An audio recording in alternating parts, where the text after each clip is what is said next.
ਗੁਰੂ ਨਾਨਕ ਸਾਹਿਬ ਪਾਤਸ਼ਾਹ ਜੀ ਜਪ ਬਾਣੀ ਦੇ ਆਰੰਭਤਾ ਤੇ ਮੂਲ ਮੰਤਰ ਦੇ ਅੰਦਰ ਸਮਝਾਉਂਦੇ ਨੇ ਕਿ ਉਹ ਅਕਾਲ ਪੁਰਖ ਵਾਹਿਗੁਰੂ ਪਰਮਾਤਮਾ ਇੱਕ ਹੈ ਅਤੇ ਸਰਬ ਵਿਆਪਕ ਹੈ। ਸਤਨਾਮ ਸਦਾ ਰਹਿਣ ਵਾਲਾ ਹੈ।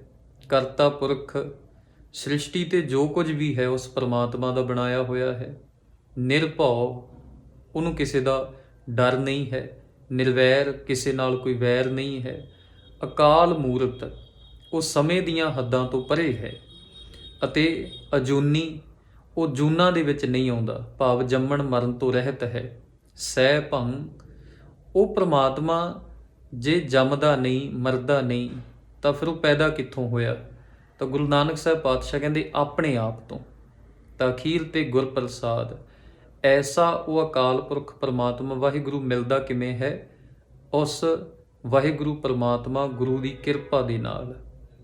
ਤਾਂ ਇਹ ਮੂਲ ਮੰਤਰ ਟੋਟਲ ਗੁਰਬਾਣੀ ਦੇ ਅੰਦਰ 567 ਵਾਰ ਅਲੱਗ-ਅਲੱਗ ਰੂਪਾਂ ਦੇ ਵਿੱਚ ਆਇਆ ਹੈ, ਜਿਸ ਦਾ ਅਰਥ ਹੈ ਕਿ ਜਦੋਂ ਵੀ ਗੁਰਬਾਣੀ ਦੀ ਵਿਚਾਰ ਕੀਤੀ ਜਾਵੇ ਤਾਂ ਹਮੇਸ਼ਾ ਇੱਕ ਅਕਾਲ ਪੁਰਖ ਵਾਹਿਗੁਰੂ ਪਰਮਾਤਮਾ ਨੂੰ ਹੀ ਧਿਆਨ ਵਿੱਚ ਰੱਖਿਆ ਜਾਵੇ, ਤਾਂ ਹੀ ਗੁਰਬਾਣੀ ਦੀ ਵਿਆਖਿਆ ਹੋਣੀ ਹੈ।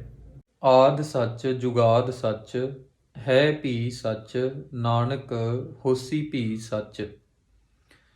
ਗੁਰੂ ਨਾਨਕ ਸਾਹਿਬ ਪਾਤਸ਼ਾਹ ਜਪ ਬਾਣੀ ਅੰਦਰ ਸਮਝਾਉਂਦੇ ਨੇ ਕਿ ਉਹ ਅਕਾਲ ਪੁਰਖ ਪਰਮਾਤਮਾ ਜਦੋਂ ਯੁਗਾਂ ਦੀ ਆਰੰਭਤਾ ਨਹੀਂ ਸੀ ਹੋਈ, ਸੰਸਾਰ ਤੇ ਕੁਝ ਵੀ ਨਹੀਂ ਸੀ, ਉਸ ਸਮੇਂ ਵੀ ਸੱਚ ਸੀ। ਅਤੇ ਜਦੋਂ ਯੁਗਾਂ ਦੀ ਆਰੰਭਤਾ ਹੋ ਗਈ ਉਸ ਸਮੇਂ ਵੀ ਸੱਚ ਸੀ। ਹੈ ਭੀ ਸੱਚ, ਉਹ ਪਰਮਾਤਮਾ ਹੁਣ ਵੀ ਹੈ। ਨਾਨਕ ਹੋਸੀ ਭੀ ਸੱਚ, ਅਤੇ ਅਗਾਂਹ ਵੀ ਸਦਾ ਲਈ ਇਸੇ ਹੀ ਤਰ੍ਹਾਂ ਰਹੇਗਾ।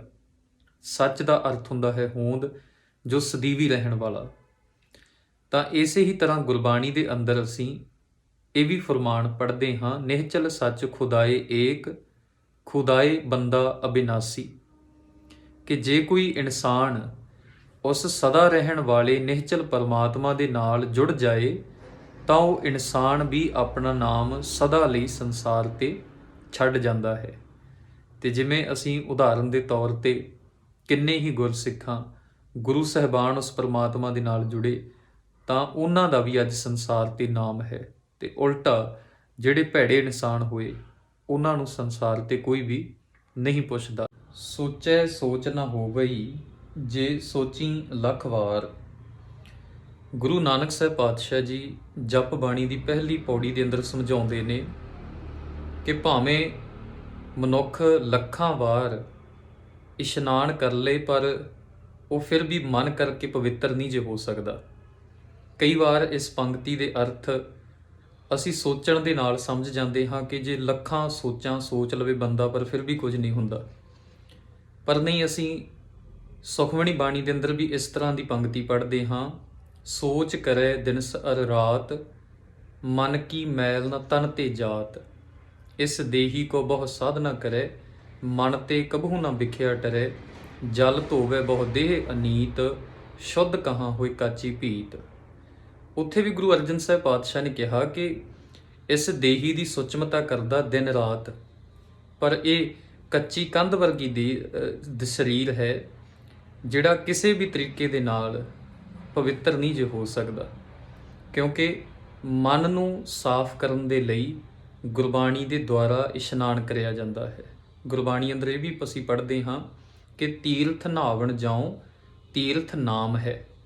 ਕਿ ਨਹਾਉਣ ਦੇ ਲਈ ਜਾਵਾਂ ਪਰ ਕਿਹੜੇ ਤੀਰਥ ਦੇ ਵਿੱਚ? ਨਾਮ ਰੂਪੀ ਤੀਰਥ ਦੇ ਵਿੱਚ। ਗੁਰੂ ਦੀ ਬਾਣੀ ਨੂੰ ਸੁਣ ਕੇ ਮਨ ਦਾ ਇਸ਼ਨਾਨ ਹੋਣਾ ਹੈ। ਚੁੱਪੇ ਚੁੱਪ ਨਾ ਹੋਵਈ, ਜੇ ਲਾਏ ਰਹਾਂ ਲਿਵਤਾਰ।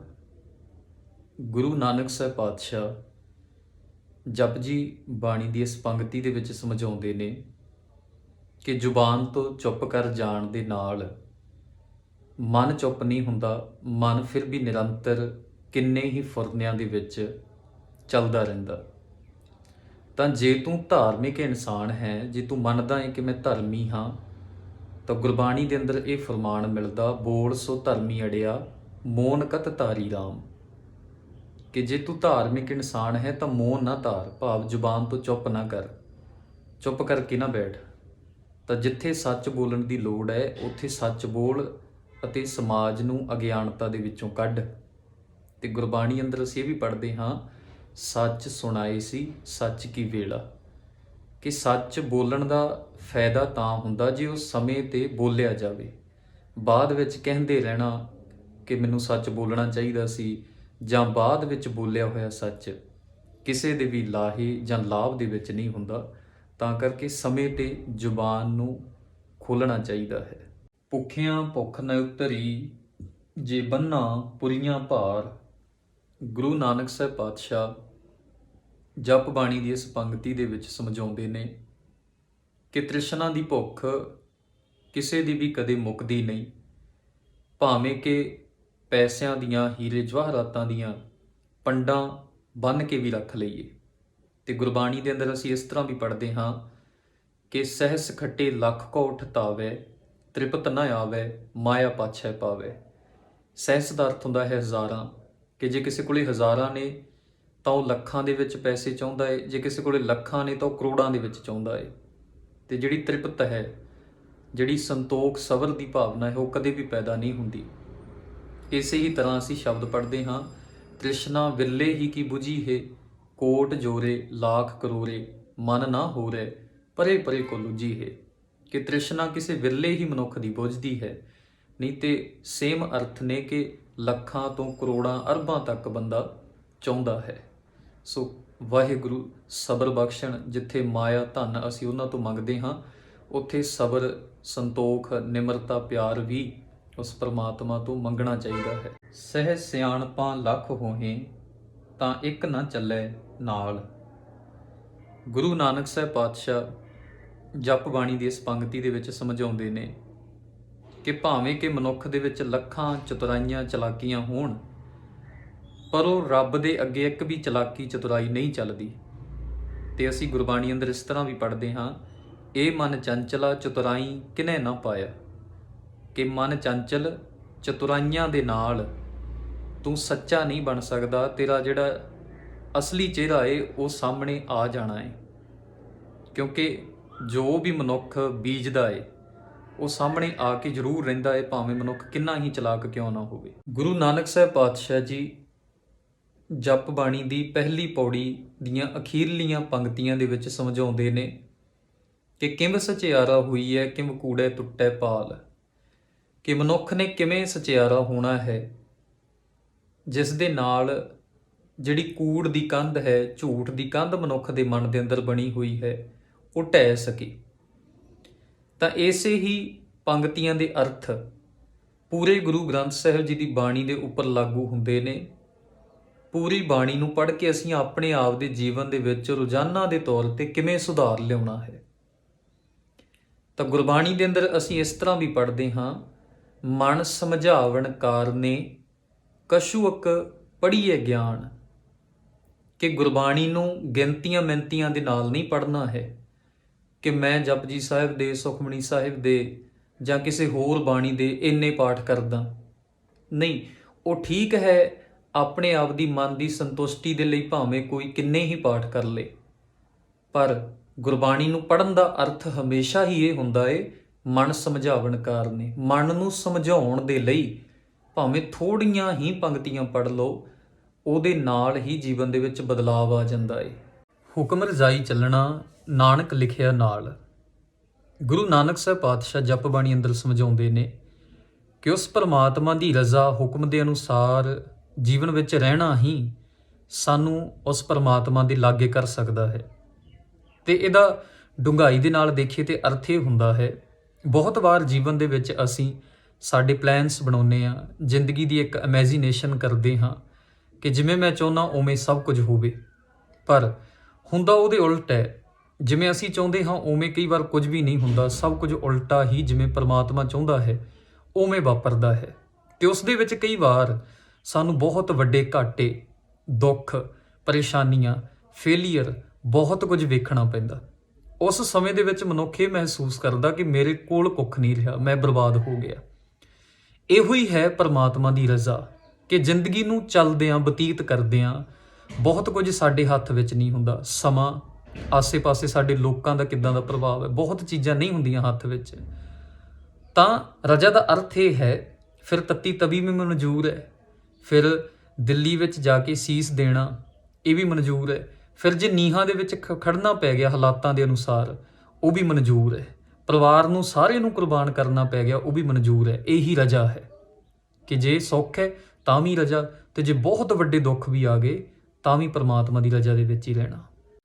ਹੁਕਮੀ ਹੋਵਣ ਆਕਾਰ ਹੁਕਮ ਨਾ ਕਹਿਆ ਜਾਈ, ਹੁਕਮੀ ਹੋਵਣ ਜੀ ਹੁਕਮ ਮਿਲੈ ਵਡਿਆਈ।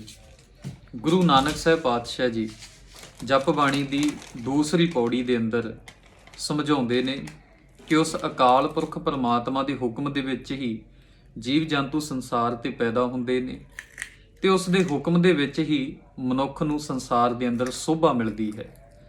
ਤੇ ਗੁਰਬਾਣੀ ਦੇ ਅੰਦਰ ਅਸੀਂ ਇਸ ਤਰ੍ਹਾਂ ਵੀ ਪੜ੍ਹਦੇ ਹਾਂ, ਸੱਚੇ ਮਾਰਗ ਚੱਲਦੇ ਹਾਂ ਉਸਤਤ ਕਰੇ ਜਹਾਨ, ਕਿ ਜਿਹੜਾ ਇਨਸਾਨ ਸੱਚ ਦੇ ਮਾਰਗ ਦੇ ਚੱਲਦਾ ਉਹਨੂੰ ਫਿਰ ਸੰਸਾਰ ਦੇ ਅੰਦਰ ਸੋਭਾ ਵਡਿਆਈ ਵੀ ਮਿਲਦੀ ਹੈ। ਤੇ ਗੁਰਬਾਣੀ ਦਾ ਇਹ ਵੀ ਅਟੱਲ ਬਚਨ ਹੈ ਕਿ ਸੱਚ ਤੇ ਚੱਲਣ ਵਾਲੇ ਕੋਈ ਬਹੁਤ ਵਿਰਲੇ ਮਨੁੱਖ ਹੁੰਦੇ ਨੇ, ਕਿ ਜਗ ਮੈਂ ਉੱਤਮ ਕਾਢੀਐ ਵਿਰਲੇ ਕਈ ਕੇ। ਬੜੇ ਥੋੜੇ ਮਨੁੱਖ ਹੁੰਦੇ ਨੇ ਜਿਹੜੇ ਸੱਚ ਦਾ ਰਸਤਾ ਚੁਣਦੇ ਨੇ। ਤੇ ਬਾਬਾ ਕਬੀਰ ਜੀ ਵੀ ਇਸ ਤਰ੍ਹਾਂ ਕਹਿੰਦੇ ਨੇ ਕਿ ਜਿਹ ਪਾਛੈ ਪੰਡਤ ਗਏ ਪਾਛੈ ਪਰੀ ਬਹੀਰ, ਇੱਕ ਔਕਟ ਘਾਟੀ ਰਾਮ ਕੀ ਤਹਿ ਚੜ ਰਹੇ ਹੋ ਕਬੀਰ। ਕਿ ਜਿਸ ਪਾਸੇ ਤੇ ਪਖੰਡ ਵਹਿਮ ਭਰਮ ਨੇ, ਕਹਿੰਦੇ ਉਸ ਪਾਸੇ ਤੇ ਭੀੜਾਂ ਲੱਗੀਆਂ ਹੋਈਆਂ ਨੇ, ਲੋਕਾਂ ਦਾ ਬਹੁਤ ਵੱਡਾ ਭਾਰੀ ਇਕੱਠ ਹੁੰਦਾ ਏ, ਪਰ ਜਿਹੜਾ ਸੱਚਾ ਮਾਰਗ ਏ ਕਹਿੰਦੇ ਉਸ ਪਾਸੇ ਮੈਂ ਕਬੀਰ ਇਕੱਲਾ ਹੀ ਜਾ ਰਿਹਾ, ਉਹ ਰਸਤਾ ਮੈਂ ਇਕੱਲੇ ਨਹੀਂ ਚੁਣਿਆ ਹੈ। ਹੁਕਮੀ ਉੱਤਮ ਨੀਚ ਹੁਕਮ ਲਿਖ ਦੁੱਖ ਸੁਖ ਪਾਈਐ, ਇੱਕ ਨਾ ਹੁਕਮੀ ਬਖਸ਼ੀਸ਼ ਇੱਕ ਹੁਕਮੀ ਸਦਾ ਭਵਾਈਐ। ਗੁਰੂ ਨਾਨਕ ਸਾਹਿਬ ਪਾਤਸ਼ਾਹ ਜੀ ਜਪ ਬਾਣੀ ਦੇ ਅੰਦਰ ਸਮਝਾਉਂਦੇ ਨੇ ਕਿ ਹਰ ਮਨੁੱਖ ਹੁਕਮ ਦੇ ਅਨੁਸਾਰ ਹੀ ਆਪਣੇ ਕਰਮਾਂ ਕਰਕੇ ਨੀਚ ਉੱਤਮ ਅਤੇ ਦੁੱਖਾਂ ਸੁੱਖਾਂ ਨੂੰ ਪਾਉਂਦਾ ਹੈ। ਤੇ ਗੁਰਬਾਣੀ ਦੇ ਅੰਦਰ ਅਸੀਂ ਇਹ ਵੀ ਪੜ੍ਹਦੇ ਹਾਂ ਕਿ ਜਿਹੜੇ ਦੁੱਖ ਸੁੱਖ ਦਾ ਜ਼ਿੰਮੇਵਾਰ ਮਨੁੱਖ ਆਪ ਹੈ, ਦੱਦੈ ਦੋਸ਼ ਨਾ ਦਿਉ ਕਿਸੈ, ਦੋਸ਼ ਕਰਮਾਂ ਆਪਣਿਆਂ ਜੋ ਮੈਂ ਕੀਆ ਸੋ ਮੈਂ ਪਾਇਆ, ਦੋਸ਼ ਨਾ ਦੀਜੇ ਅਵਰਜਨਾ। ਗੁਰੂ ਪਾਤਸ਼ਾਹ ਸਮਝਾਉਂਦੇ ਨੇ ਕਿ ਦੋਸ਼ ਕਿਸੇ ਨੂੰ ਨਹੀਂ ਦੇਣਾ ਚਾਹੀਦਾ, ਦੋਸ਼ ਮੇਰੇ ਆਪਣੇ ਆਪ ਦੇ ਕਰਮਾਂ ਦਾ ਹੈ ਕਿ ਜੋ ਮੈਂ ਕੀਤਾ ਤੇ ਉਹ ਮੈਂ ਪਾ ਲਿਆ।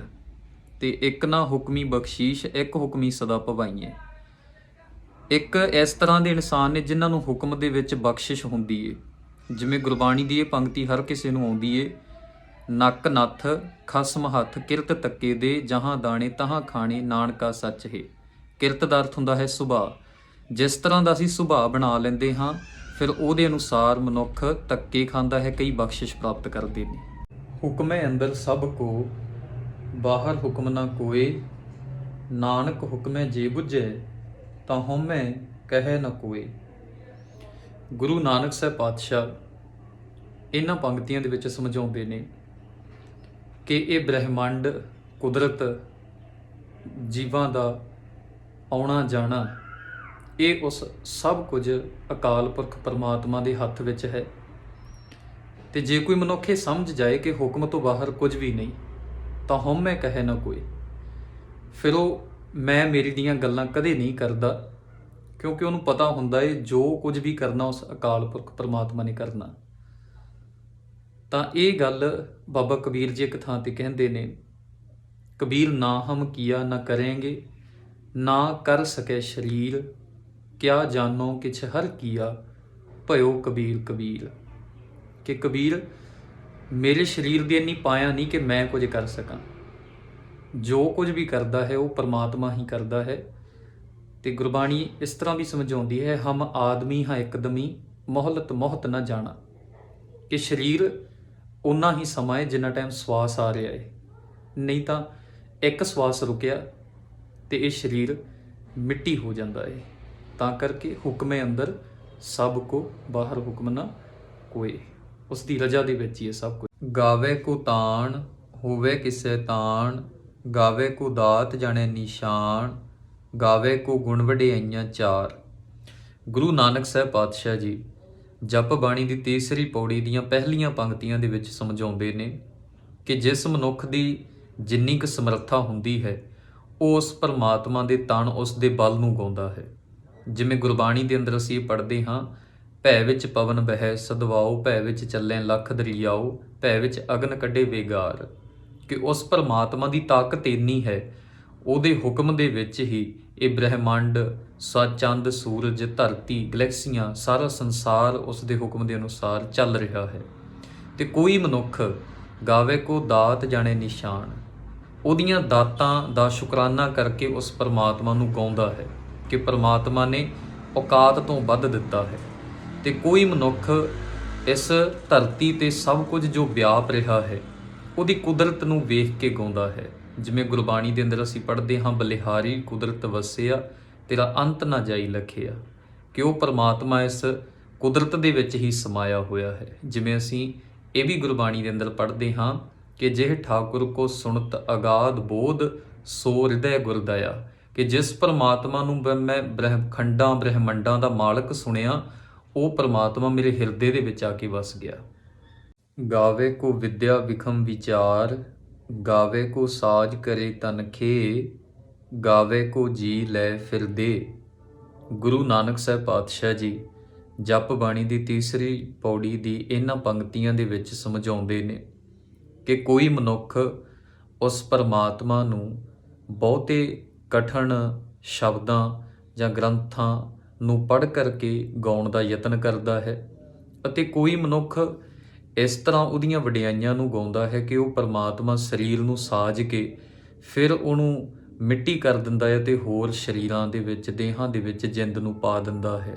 ਤੇ ਜਿਵੇਂ ਬਾਬਾ ਫਰੀਦ ਜੀ ਗੁਰਬਾਣੀ ਦੇ ਅੰਦਰ ਇਹ ਸਮਝਾਉਂਦੇ ਨੇ ਕਿ ਫਰੀਦਾ ਖਾਕ ਨਾ ਨਿੰਦੀ ਹੈ, ਖਾਕੂ ਜੇੜ ਨਾ ਕੋਏ, ਜੀਵਦਿਆਂ ਪੈਰਾਂ ਤਲੇ ਮੂੰਹਾਂ ਉੱਪਰ ਹੋਏ। ਕਿ ਹੇ ਫਰੀਦ, ਮਿੱਟੀ ਦੀ ਨਿੰਦਾ ਨਹੀਂ ਕਰਨੀ ਚਾਹੀਦੀ, ਕਿਉਂਕਿ ਮਿੱਟੀ ਦੀ ਬਰਾਬਰੀ ਕੋਈ ਨਹੀਂ ਕਰ ਸਕਦਾ। ਜਦੋਂ ਮਨੁੱਖ ਜਿਉਂਦਾ ਹੁੰਦਾ ਏ ਉਦੋਂ ਤਾਂ ਪੈਰਾਂ ਦੇ ਥੱਲੇ ਹੁੰਦੀ ਏ, ਪਰ ਜਦੋਂ ਮਨੁੱਖ ਮਰ ਕੇ ਮਿੱਟੀ ਹੀ ਹੋ ਜਾਂਦਾ ਏ ਉਦੋਂ ਇਹ ਉੱਪਰ ਹੋ ਜਾਂਦੀ ਏ। ਤਾਂ ਕਰਕੇ ਗਰੀਬੀ ਸੁਭਾਅ ਮਨੁੱਖ ਆਪਣੇ ਜੀਵਨ ਦੇ ਵਿੱਚ ਰੱਖੇ ਤਾਂ ਉਹ ਦੁਨੀਆ ਦੇ ਵਿੱਚ ਸਭ ਤੋਂ ਉੱਚਾ ਹੁੰਦਾ ਹੈ। ਗਾਵੇ ਕੋ ਜਾਪੈ ਦਿਸੈ ਦੂਰ, ਗਾਵੇ ਕੋ ਵੇਖੈ ਹਾਦਰਾ ਹਦੂਰ, ਕਥਨਾ ਕਥੀ ਨ ਆਵੇ ਤੋਟ, ਕਥ ਕਥ ਕਥੀ ਕੋਟੀ ਕੋਟ ਕੋਟ। ਗੁਰੂ ਨਾਨਕ ਸਾਹਿਬ ਪਾਤਸ਼ਾਹ ਜੀ ਜਪ ਬਾਣੀ ਦੇ ਅੰਦਰ ਸਮਝਾਉਂਦੇ ਨੇ ਕਿ ਕੁਝ ਮਨੁੱਖ ਪਰਮਾਤਮਾ ਨੂੰ ਇਸ ਢੰਗ ਦੇ ਨਾਲ ਗਾਉਂਦੇ ਨੇ ਕਿ ਉਹ ਵਾਹਿਗੁਰੂ ਸਾਡੇ ਤੋਂ ਦੂਰ ਹੈ, ਤੇ ਕੁਝ ਮਨੁੱਖ ਉਸ ਪਰਮਾਤਮਾ ਨੂੰ ਗਾਉਂਦੇ ਨੇ ਕਿ ਉਹ ਪਰਮਾਤਮਾ ਬੜਾ ਨੇੜੇ ਹੈ। ਤੇ ਬਾਬਾ ਰਵਿਦਾਸ ਜੀ ਵੀ ਆਪਣੀ ਬਾਣੀ ਦੇ ਅੰਦਰ ਕਹਿੰਦੇ ਨੇ ਕਿ ਕਹਿ ਰਵਿਦਾਸ ਹਾਥ ਪੈ ਨੇੜੇ, ਸਹਿਜੇ ਹੋਏ ਸੋ ਹੋਈ। ਕਿ ਉਹ ਪਰਮਾਤਮਾ ਤੇ ਹੱਥ ਤੋਂ ਵੀ ਨੇੜੇ ਹੈ। ਤੇ ਪਰਮਾਤਮਾ ਦਾ ਅਸਲ ਘਰ ਜੇ ਕੋਈ ਵੇਖਿਆ ਜਾਵੇ ਤਾਂ ਉਹ ਹੈ ਹਰਮੰਦਰ, ਇਹ ਸਰੀਰ ਹੈ। ਗੁਰਬਾਣੀ ਇਹ ਵੀ ਸਮਝਾਉਂਦੀ ਹੈ ਕਿ ਪਰਮਾਤਮਾ ਦਾ ਅਸਲੀ ਜਿਹੜਾ ਘਰ ਹੈ ਉਹ ਸਾਡਾ ਸਰੀਰ ਹੈ, ਮਨੁੱਖ ਦੀ ਦੇਹੀ ਹੈ, ਹਿਰਦਾ ਹੈ। ਤਾਂ ਗੁਰਬਾਣੀ ਦੇ ਅੰਦਰ ਅਸੀਂ ਇਹ ਵੀ ਪੜ੍ਹਦੇ ਹਾਂ ਕਿ ਸਦ ਸੁਣਦਾ, ਸਦ ਵੇਖਦਾ, ਸ਼ਬਦ ਰਹਿਆ ਭਰਪੂਰ। ਕਿ ਉਹ ਪਰਮਾਤਮਾ ਤੇ ਇੰਨਾ ਨੇੜੇ ਹੈ ਕਿ ਉਹ ਸੁਣਦਾ ਵੀ ਹੈ, ਵੇਖਦਾ ਵੀ ਹੈ, ਅਸੀਂ ਕੀ ਕੁਝ ਕਰ ਰਹੇ ਹਾਂ ਉਹਨੂੰ ਹਰ ਇੱਕ ਗੱਲ ਦਾ ਪਤਾ ਹੈ। ਪਰ ਕਹਿੰਦੇ ਫਿਰ ਵੀ ਕਥਨਾ ਕਥੀ ਨਾ ਆਵੇ ਤੋਟ, ਕਥ ਕਥ ਕਥੀ ਕੋਟੀ ਕੋਟ ਕੋਟ। ਇਸ ਤਰ੍ਹਾਂ ਕਥ ਕਥ ਕੇ ਬਹੁਤ ਢੰਗ ਦੇ ਨਾਲ ਮਨੁੱਖ ਫਿਰ ਵੀ ਪਰਮਾਤਮਾ ਦਾ ਅੰਤ ਨਹੀਂ ਪਾ ਸਕੇ। ਦਿੰਦਾ ਦੇ ਲੈਂਦੇ ਥਕ ਪਾਹੇ, ਜੁਗਾਂ ਜੁਗੰਤਰ ਖਾਹੀ ਖਾਹੇ, ਹੁਕਮੀ ਹੁਕਮ ਚਲਾਏ ਰਾਹ, ਨਾਨਕ ਬਿਗਸੈ ਬੇਪਰਵਾਹ। ਗੁਰੂ ਨਾਨਕ ਸਾਹਿਬ ਪਾਤਸ਼ਾਹ ਜੀ ਜਪ ਬਾਣੀ ਦੀ ਤੀਸਰੀ ਪੌੜੀ ਦੀਆਂ ਅਖੀਰਲੀਆਂ ਪੰਕਤੀਆਂ ਦੇ ਵਿੱਚ ਸਮਝਾਉਂਦੇ ਨੇ ਕਿ ਉਹ ਪਰਮਾਤਮਾ ਸਦੀਆਂ ਤੋਂ ਹੀ ਜੁਗਾਂ ਜੁਗੰਤਰ ਦਾਤਾਂ ਦਿੰਦਾ ਆ ਰਿਹਾ, ਤੇ ਮਨੁੱਖ ਦਾਤਾਂ ਲੈਂਦੇ ਲੈਂਦੇ ਥੱਕ ਜਾਂਦੇ ਨੇ। ਤੇ ਗੁਰਬਾਣੀ ਦੇ ਅੰਦਰ ਅਸੀਂ ਇਹ ਵੀ ਪੜ੍ਹਦੇ ਹਾਂ ਕਿ ਖਾਂਦਿਆਂ ਖਾਂਦਿਆਂ ਮੂੰਹ ਇਕੱਠਾ, ਪੈ ਨਾਂਦਿਆਂ ਸਭ ਅੰਗ, ਨਾਨਕ ਧ੍ਰਿਗ ਤਿੰਨਾਂ ਦਾ ਜੀਵਿਆ, ਜਿਨ ਸੱਚ ਨਾ ਲੱਗੋ ਰੰਗ। ਕਿ ਮਨੁੱਖ ਦਾ ਸਾਰੀ ਉਮਰ ਖਾਂਦੇ ਖਾਂਦੇ ਦਾ ਮੂੰਹ ਵੀ ਘਸ ਜਾਂਦਾ, ਪਹਿਨਦਿਆਂ ਸਰੀਰ ਵੀ ਲਿੱਸਾ ਹੋ ਜਾਂਦਾ ਬੁਢੇਪੇ ਦੇ ਵਿੱਚ ਜਾ ਕਰਕੇ। ਪਰ ਗੁਰੂ ਨਾਨਕ ਸਾਹਿਬ ਪਾਤਸ਼ਾਹ ਕਹਿੰਦੇ ਫਿਰ ਵੀ ਇਸ ਤਰ੍ਹਾਂ ਦੇ ਮਨੁੱਖਾਂ ਦੇ ਜੀਵਨ ਦੇ ਵਿੱਚ ਪਰਮਾਤਮਾ ਨਾਲ ਜੇ ਪਿਆਰ ਨਹੀਂ ਬਣਿਆ ਤਾਂ ਉਹਨਾਂ ਦਾ ਜਿਉਣਾ ਵੀ ਤ੍ਰਿਗ ਹੈ। ਤਾਂ ਅਗਲੀ ਪੰਕਤੀ, ਹੁਕਮੀ ਹੁਕਮ ਚਲਾਏ ਰਾ, ਤਾਂ ਇਸੇ ਹੀ ਤਰ੍ਹਾਂ ਹੁਕਮ ਦੇ ਵਿੱਚ ਉਸ ਪਰਮਾਤਮਾ ਦੇ ਭਾਣੇ ਵਿੱਚ ਸਾਰਾ ਸੰਸਾਰ ਚੱਲ ਰਿਹਾ ਹੈ। ਨਾਨਕ ਬਿਗਸੈ ਬੇਪਰਵਾਹ। ਉਸ ਪਰਮਾਤਮਾ ਨੂੰ ਫਿਰ ਵੀ ਕਿਸੇ ਗੱਲ ਦੀ ਕੋਈ ਪਰਵਾਹ ਨਹੀਂ ਕਿ ਆਉਣ ਵਾਲੇ ਸਮੇਂ ਵਿੱਚ ਕਿਵੇਂ ਚੱਲੇਗਾ ਜਾਂ ਕਿਵੇਂ ਏਡਾ ਵੱਡਾ ਪਸਾਰਾ ਕੰਮ ਕਰੇਗਾ। ਸਾਚਾ ਸਾਹਿਬ ਸਾਚ ਨਾਏ, ਭਾਖਿਆ ਭਾਉ ਅਪਾਰ। ਗੁਰੂ ਨਾਨਕ ਸਾਹਿਬ ਪਾਤਸ਼ਾਹ ਜੀ ਜਪ ਬਾਣੀ ਦੀ ਚੌਥੀ ਪੌੜੀ ਦੀ ਪਹਿਲੀ ਪੰਕਤੀ ਦੇ ਵਿੱਚ ਸਮਝਾਉਂਦੇ ਨੇ ਕਿ ਉਹ ਅਕਾਲ ਪੁਰਖ ਪਰਮਾਤਮਾ ਹੀ ਸਿਰਫ ਸੱਚਾ ਹੈ, ਜਿਸ ਦੇ ਵਿੱਚ ਇੱਕ ਵੀ ਕੋਈ ਗੱਲ ਝੂਠ ਦੀ ਨਹੀਂ ਹੈ। ਤੇ ਬਾਬਾ ਕਬੀਰ ਜੀ ਆਪਣੇ ਸ਼ਲੋਕਾਂ ਦੇ ਵਿੱਚ ਸਮਝਾਉਂਦੇ ਨੇ, ਕਬੀਰ ਕਸੌਟੀ RAM ਕੀ, ਝੂਠਾ ਟਿਕੈ ਨ ਕੋਏ, RAM ਕਸੌਟੀ ਸੋ ਸਹੈ, ਜੋ ਮਰ ਜੀਵਾ ਹੋਏ। ਕਿ ਉਸ ਪਰਮਾਤਮਾ ਦੀ ਪਰਖ ਤੇ ਝੂਠਾ ਮਨੁੱਖ ਨਹੀਂ ਕਦੇ ਵੀ ਟਿਕ ਸਕਦਾ। ਉਹੀ ਮਨੁੱਖ ਪਰਮਾਤਮਾ ਨਾਲ ਆਪਣਾ ਮਿਲਾਪ, ਆਪਣਾ ਪਿਆਰ ਕਾਇਮ ਕਰ ਸਕਦਾ ਜਿਹੜਾ ਮਨ ਕਰਕੇ ਆਪਣੇ ਅੰਦਰ ਦੀਆਂ ਬੁਰਾਈਆਂ ਮਾਰ ਦਿੰਦਾ ਹੈ। ਤੇ ਜਿਵੇਂ ਗੁਰਬਾਣੀ ਅੰਦਰ ਅਸੀਂ ਇਹ ਵੀ ਪੜ੍ਹਦੇ ਹਾਂ, ਸ਼ਬਦ ਮਰੋ ਫਿਰ ਜੀਵੋ ਸਦ ਹੀ, ਤਾਂ ਫਿਰ ਮਰਨ ਨਾ ਹੋਈ। ਕਿ ਜਿਹੜਾ ਮਨੁੱਖ ਮਨ ਕਰਕੇ ਬੁਰਾਈਆਂ ਨੂੰ ਅੰਦਰੋਂ ਮਾਰ ਦਿੰਦਾ ਏ, ਫਿਰ ਸ਼ਬਦ ਦੇ ਦੁਆਰਾ ਉਹਨੂੰ ਨਵਾਂ ਜੀਵਨ ਮਿਲਦਾ ਹੈ। ਤੇ ਭਾਖਿਆ ਭਾਉ ਅਪਾਰ, ਭਾਖਿਆ ਦਾ ਅਰਥ ਹੁੰਦਾ ਹੈ ਬੋਲੀ। ਪਰਮਾਤਮਾ ਦੀ ਬੋਲੀ ਪਿਆਰ ਦੀ ਹੈ। ਗੁਰਬਾਣੀ ਦੇ ਅੰਦਰ ਅਸੀਂ ਪੜ੍ਹਦੇ ਹਾਂ, ਮਿੱਠ ਬੋਲੜਾ ਜੀ ਹਰ ਸੱਜਣ ਸੁਆਮੀ, ਮੋਰਾ ਹੋਂ ਸੰਭਲ ਥੱਕੀ ਜੀ, ਉਹ ਕਦੇ ਨਾ ਬੋਲੇ ਕੌੜਾ। ਕਿ ਉਹ ਪਰਮਾਤਮਾ ਮਿੱਠੇ ਬੋਲਾਂ ਦਾ ਹੈ, ਉਹ ਕਦੇ ਵੀ ਕੌੜਾ ਬੋਲ ਨਹੀਂ ਬੋਲਦਾ। ਕੌੜਾ ਬੋਲ ਨਾ ਬੋਲੇ, ਪੂਰਨ ਭਗਵਾਨੇ ਔਗਣ ਕੋ ਨਾ ਚਿਤਾਰੇ। ਉਹ ਕਦੇ ਕੋਈ ਔਗਣ ਨਹੀਂ ਚਿਤਾਰਦਾ।